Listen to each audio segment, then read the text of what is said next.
அதிமுக நிர்வாகியின் மோசடிக்கு உடந்தையாக இருந்ததாக மதுரை ஆயுதப்படை காவலர் ஒருவர் கைது செய்யப்பட்டிருக்கிறார். விவரங்களை செய்தியாளர் சாலமன் வழங்கிட நாம் கேட்கலாம். சாலமன், வணக்கம். தொடர்ந்து இந்த சம்பவம் தொடர்பான தகவல்களை பகிர்ந்துக்கோங்க. சென்னை நுங்கம்பாக்கத்துல இருக்கக்கூடிய ஒரு பார்ல கடந்த 22ஆம் தேதி இரு தரப்பினர் அதிக அளவிலான மோதல்ல ஈடுபட்டனர். இந்த சம்பவமானது பெரும் அதிர்வலை ஏற்படுத்திய நிலையில இந்த விவகாரம் தொடர்பாக நுங்கம்பாக்கம் போலீசார் வழக்கு பதிவு செய்து அங்குள்ள சிசிடிவி காட்சிகளை வைத்து இரு தரப்பினர் கொடுத்த புகாரிலையும் மாறி மாறி கைது நடவடிக்கை மேற்கொண்டு வருகின்றனர். அதிமுக நிர்வாகியான மயிலாப்பூர் பிரசாத் மற்றும் அதிமுக நிர்வாகி அஜய் வாண்டையார் உள்ளிட்ட 7 நபர்களை இதுவரை நுங்கம்பாக்கம் போலீசார் கைது செய்திருக்கிறார்கள்.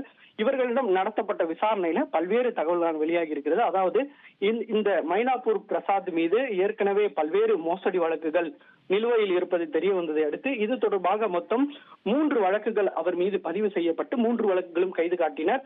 மேலும் 3 நாட்கள் கஸ்டடி எடுத்து விசாரணையானதும் நிகழ்ந்து வந்த நிலையில இவரிடம் நடத்தப்பட்ட விசாரணையில தொடர்ச்சியாக பவர் டம்ப், அதாவது கால் டவர் டம்ப் என்று போட்டு கொடுத்துள்ளார் ஒரு காவலர் ஒருவர். அதாவது ஒரு நபர் எங்கே இருக்கிறார், எந்த லொகேஷனில் இருக்கிறார் என சட்டவிரோதமாக போலீஸ் இது போன்று கால் டவர் டம்ப் என்ற முறையை எடுத்து கொடுத்துள்ளார். அந்த நபர் யார் என்று பார்க்கும்போது மதுரையை சேர்ந்த ஆயுதப்படை காவலரான செந்தில்குமார் என்பது தெரிய வந்ததை அடுத்து அவரை தற்போது தனிப்படை போலீசார், நுங்கம்பாக்க போலீசார் அவரை கைது செய்து சென்னைக்கு அழைத்து வந்து விசாரணையை நிகழ்த்தி வருகின்றனர்.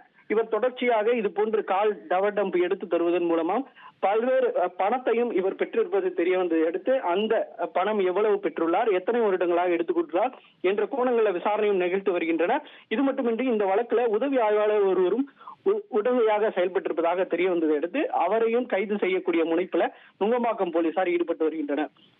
உங்களுடைய தகவல்களுக்கு நன்றி சாலமன். உங்கள் தந்தி ஒன் தொலைக்காட்சியில் அண்ணாமலை தினமும் மதியம் 12 மணிக்கு காண தவறாதீர்கள்.